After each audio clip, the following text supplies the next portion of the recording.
Bonjour Jean-Philippe Vetter. Bonjour. Jean-Philippe Vetter, vous êtes arrivé deuxième dimanche soir lors du premier tour des élections municipales à Strasbourg, talonnant Catherine Trautmann. Vos adversaires ont fusionné leur liste, pas vous. C'est de la clarté ou de l'isolement ? C'est de la clarté et c'est surtout tirer les leçons de ses propres erreurs et expériences. En 2020, justement, j'ai fait une fusion avec Alain Fontanel qui n'a pas toujours été parfaitement comprise parce qu'on constate que lorsqu'on fait une fusion au deuxième tour, tout ça donne le sentiment qu'on négocie pour des postes, des petits arrangements entre amis.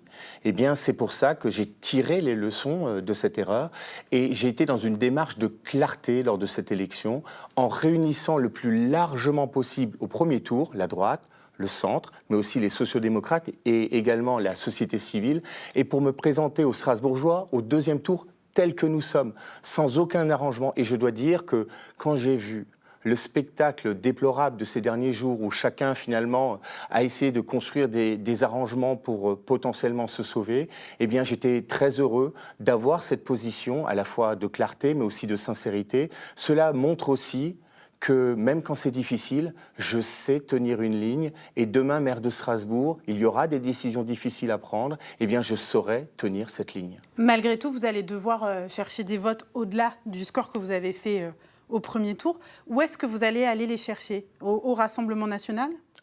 Je m'exprime auprès de tous les Strasbourgeois et je sens en fait dans cette campagne, au vu des nombreux retours que j'ai, notamment dans cette gestion de l'entre-deux tours et cette clarté et cette sincérité, que les Strasbourgeois sont très sensibles au fait qu'on a une ligne et qu'on la tient.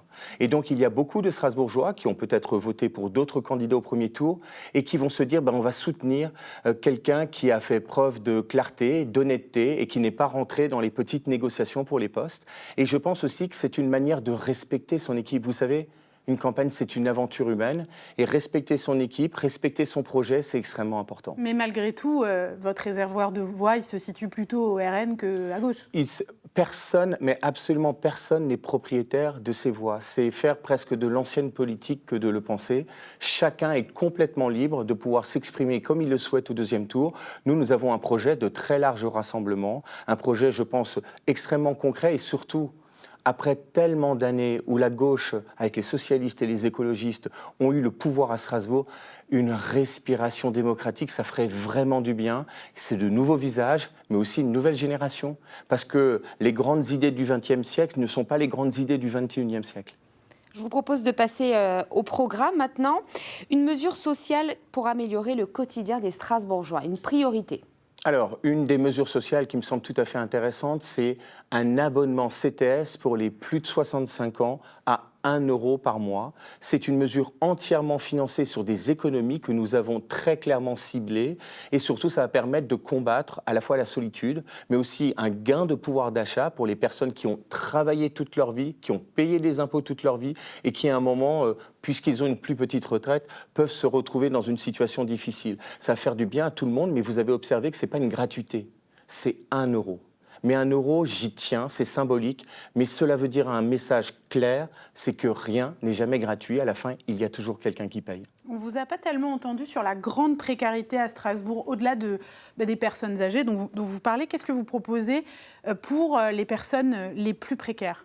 Écoutez, je suis élu à la collectivité européenne d'Alsace et je connais parfaitement cette grande précarité. Au sein de la ville de Strasbourg, nous investirons évidemment pour être auprès de celles et ceux qui sont dans la plus grande des difficultés. Mais vous savez, si on veut pouvoir investir, notamment dans le domaine social, il faut des richesses, il faut des moyens. Eh bien, l'une de nos premiers objectifs, c'est de pouvoir créer de la richesse, notamment avec le monde économique. Votre projet manque-t-il de solidarité peut-être ? Pourquoi ? Beaucoup ont plein de mesures sociales à proposer. Pourquoi le vôtre n'en a pas autant ? Déjà, c'est d'abord une compétence qui est celle de la collectivité européenne d'Alsace, mais aussi mon envie et mon engagement, c'est celui aussi de développer l'emploi. Parce que la première mesure sociale, c'est de pouvoir construire et proposer des emplois pour celles et ceux qui sont aujourd'hui soit au chômage, soit sans activité. Et c'est effectivement un domaine extrêmement important. On va parler finances, justement, vous en parliez déjà un petit peu tout à l'heure, mais la dette a doublé en 6 ans. Selon vous, quel est le levier pour redresser la barre? Impôts, austérité ou emprunt? Alors là aussi, je suis le seul à regarder la réalité de la dette aujourd'hui à Strasbourg et du manque de capacité de pouvoir générer de nouveaux investissements. Effectivement, nous sommes aujourd'hui une collectivité qui est surendettée. Et je suis le seul qui constate qu'on ne peut pas continuer comme ça, car on n'arrivera pas aujourd'hui à avoir les moyens de pouvoir financer notre politique. Eh bien, j'ai évoqué très clairement le fait que l'on devait faire des économies sur le budget de fonctionnement. C'est absolument essentiel. On ne peut pas continuer dans cette situation-là, puisque en 2020, la maire de Strasbourg a créé 300 nouveaux emplois qu'il faut aujourd'hui financer et qui aujourd'hui grèvent toutes nos capacités d'investissement. Eh bien, j'ai un plan très clair permettant de baisser et de finalement ne pas remplacer tous les départs à la retraite pour se redonner des marges de manœuvre et pour éviter justement d'augmenter les impôts. Mon engagement, il est clair, justement. Aucune augmentation d'impôts pendant le mandat. Et je constate une chose, c'est que tous les autres candidats ont plein de mesures de gratuité, mais aucun n'est prêt à faire les efforts nécessaires permettant de financer ces nouvelles mesures. Arrêtons-nous juste un instant sur ces suppressions de postes dans l'Eurométropole. Lesquels, dans quels services précisément? C'est pas comme ça que ça marche. En fait, c'est des départs à la retraite qui ne sont pas remplacés. Oui, Mon engagement, il est très clair. Sur le terrain, on maintiendra le personnel qui est au service des Strasbourgeois.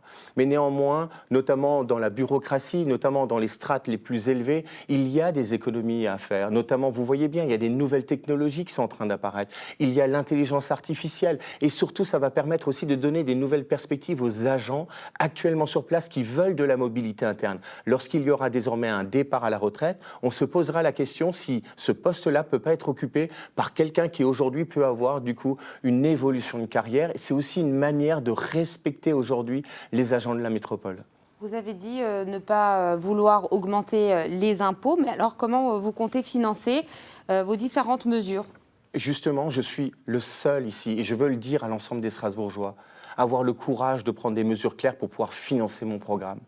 Tous les autres candidats ont des magnifiques idées et personne ne dit comment ils vont les financer. Je suis le seul à dire qu'on va effectivement à prendre un sujet à bras le corps, ce tabou de la baisse des dépenses de fonctionnement. Oui, nous avons aujourd'hui 8450 agents à l'Eurométropole. Mon plan, c'est de ne pas remplacer 50 départs à la retraite par an. Donc c'est 0,6% de baisse par an. Et ça permet du coup de revenir à la situation précédente où il y avait 8150 agents. Donc de revenir sur ces 300 postes qui ont été embauchés par la maire de Strasbourg de manière assez finalement irresponsable budgétairement, parce qu'aujourd'hui on le voit, on est maintenant dans une situation, on est dans le rouge le plus complet. Je suis le seul aujourd'hui à dire avant que j'ai un plan, et je sais que c'est risqué, et je sais que ça peut poser question, mais au moins j'ai ce courage de dire avant ce que je vais faire après, quand d'autres parlent d'audit, de réflexion, de comité, et qu'au final, quand c'est flou, c'est qu'il y a un loup. Et tout ça annonce en fait des futures augmentations d'impôts massives, sinon Strasbourg est complètement dans le rouge. Merci Jean-Philippe Vetter. Merci.